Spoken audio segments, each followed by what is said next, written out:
Welcome to my channel. If you are new here, my name is Michael, and in this week's episode, we are gonna be talking about sanctification, what to look out for out there.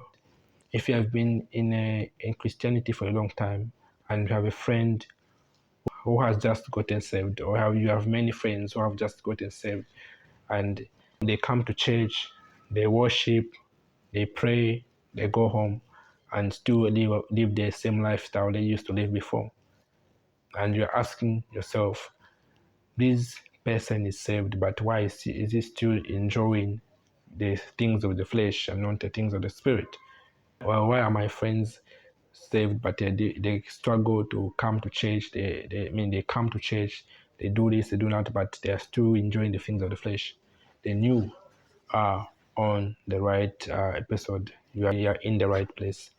Hopefully this episode will be a benefit to you. This episode will be a benefit to you, and to help you to understand what it actually means to be sanctified. Stay tuned. As I say, sanctification is the process by which one is being made holy. Whether a newborn Christian or a person who has been in Christianity for a long time, it's a spiritual process. You're not supposed to be physically.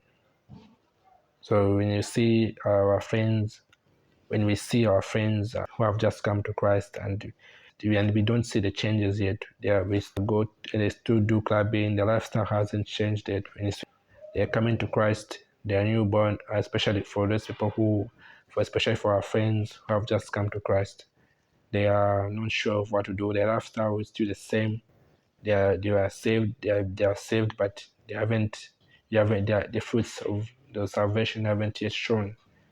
There we see that the lifestyle is still the same, and then we begin to wonder why friend has been saved for quite some time now, but haven't seen the change yet. And we need to know that it's a spiritual process, not a physical process. It's something that includes God, not our power. It's not our power that our friends will get saved, or not our power that our friends will get better. In spirituality, it is God who does the work in them. It is God who does the finish, and who's gonna finish the work. The work he started. For example, your friend has just gotten saved, and you want him to really start coming to church. You want him to start enjoying this life. You want to start to enjoying the Christian life. You want to start doing things differently since he has now just been saved.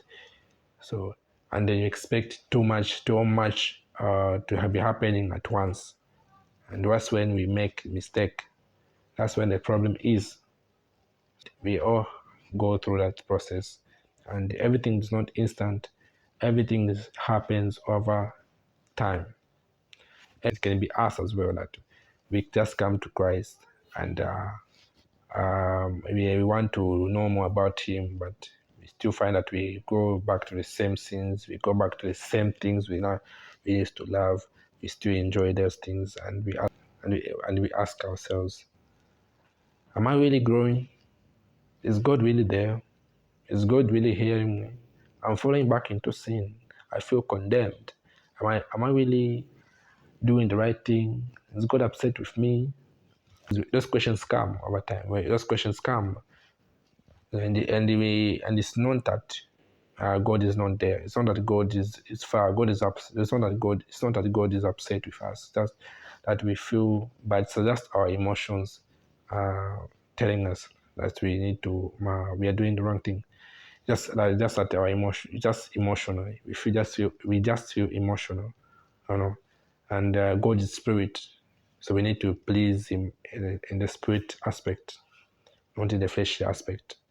We know he understands our emotions, but over time it is God. We need to do the things of the spirit. Our lifestyle should be a lifestyle of worship. Our lifestyle is a lifestyle meant for worship, to recognize God, to reverence him, and to live that life that brings glory to him. So it's a process. You must understand it's a process. Not everything happens instantly. Not all things, not all friends that we because not everything will happen. So and other things that they will not change their language. They will not change their language. Their language will still be the same. It's not that God is not working on them. He's working on them. But what we can do as Christians is to help our friends with the little we know. We can help our friends with the little knowledge we know about the Bible, about God. We can help our friends grow, even at least get to the level that we are spiritually. If our spirituality is high, our spiritual growth is much more higher than theirs, then we will know. Then we'll begin to help each other. So we need to be helping our friends. We need to be helping those friends. If they just little we know, just a little we know about God, just a little we know about God can help somebody. We can help somebody. It's not something. And the Bible tells us we must flee from the flesh, the things of the flesh. We must walk in the Spirit and not fulfill the desires of the flesh. We walk in the Spirit and we shall not fulfill the desires of the flesh. With the flesh, we not. So we must lean more into the Spirit for us to find the balance, for us to live a life that is sanctified. Lean too much to the Spirit than to lean much on the feelings of the flesh. So we must. And when we continue to focus more on the Spirit, then we will weaken the things of the flesh. Then the flesh will be weak, because now we are focusing on the things of the Spirit more. We are now having power over the flesh. So we need to focus on the Spirit, so that now we can help our friends, who have just come to Christ and have questions. We can help them as well. So it starts with ourselves, and it can also continue with others. So we want us to know about sanctification is that we can help each other. We can each have each other's back. Not too judgy. You're not supposed to judge somebody. That's somebody's spiritual growth. My friend is not, he has been drinking, smoking, and yet he's not growing spiritual. As my friend has been drinking, smoking, but he says he loves God. My sister drinks and smokes, but she says she loves God. My brother drinks and smokes, but he says he loves God. When we take it spiritually, everything changes. When you take it spiritually than flesh, everything changes. Our perspective changes. So drinking and smoking is of the flesh. Drinking and smoking happens in the flesh, not in the spirit. We cannot drink something in the spirit. We cannot drink in the spirit. You can only just connect with God. But drinking and smoking is for the flesh, not for the spirit. So when we see that our friends and sisters, our aunties, our uncles, everybody who does that is for their flesh, not for their spirit. So when we see that they are not them physically, we judge them and we say, "Oh, my friend is doing." No, it's actually a sign. It is actually a sign that we need to pray for them. It is actually a sign that we need to pray for them. We need to pray for our friends. They are revealing their struggles. They're revealing their struggles. If they do not reveal their struggles, then how are we going to know that they're struggling spiritually? They're telling that they don't have much spiritual control over their flesh, and they need help. They need help. So we need to help them. They need to help them. They need to share. They need to know we need to share the things we know. We need to share the things we know about God, so that we can help others in even on whatever struggle, whatever they're struggling with. And we can also, in that way, our spiritual growth, we are increasing spiritually. In that way, we are increasing spiritually. Everything about us changes. Our spiritual growth is being increased. So everything will begin to increase as we are developing others, we are also developing.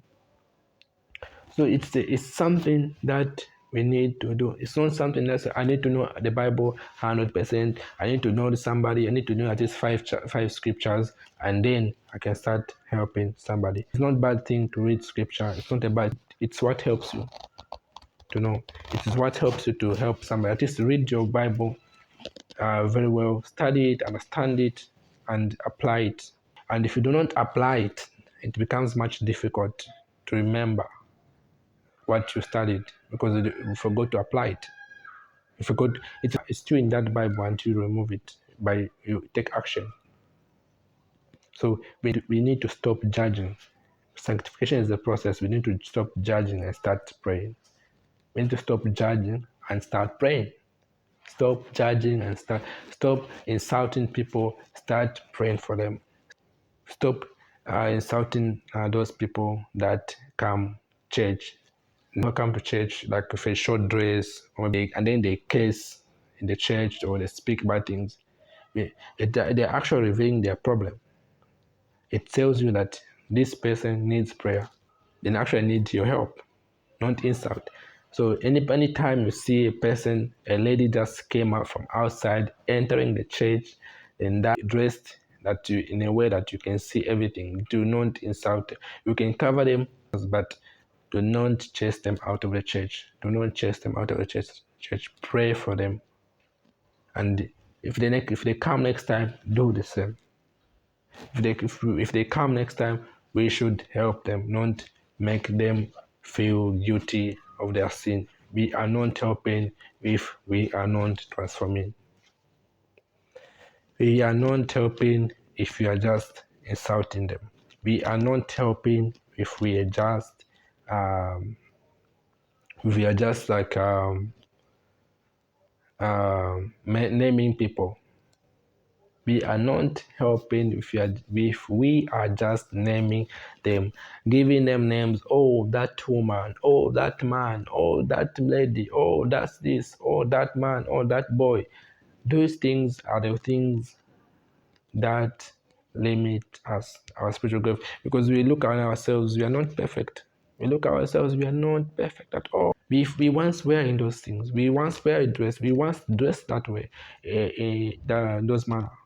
We once dressed like that before, but when we came to Christ, over time, we through the process of sanctification, our life began to change, and over time, it changed and changed, and it's still changing. So we should take take it that way. You should take it that way. In 2 Corinthians 1:7 verse 1 tells us that therefore, having these promises, beloved, let us cleanse ourselves from all filthiness of the flesh and spirit, perfecting holiness in the fear of God, perfecting holiness in the reverence for God. So we need to cleanse ourselves from the things of the flesh so that we can become holy. So in the eyes of God. So it's a process. When you start cleansing those things, when you start getting those old habits away, then our lives begin to change. So do not judge, stay connected, do not judge, pray to God, help the people that need help spiritually. When once they're revealing their problem, help them. Don't judge. Sanctification is not a quick thing. It's a long overtime thing. If each other, we can help each other, we can grow together, and we can come be holy. Don't judge people because what you can see is physical, not what you cannot see the spiritual thing. You cannot see the physical part. So I hope this episode helped you. Don't forget to subscribe, comment, and share this video. And God will bless. So stay connected and see you next Wednesday. And God bless you.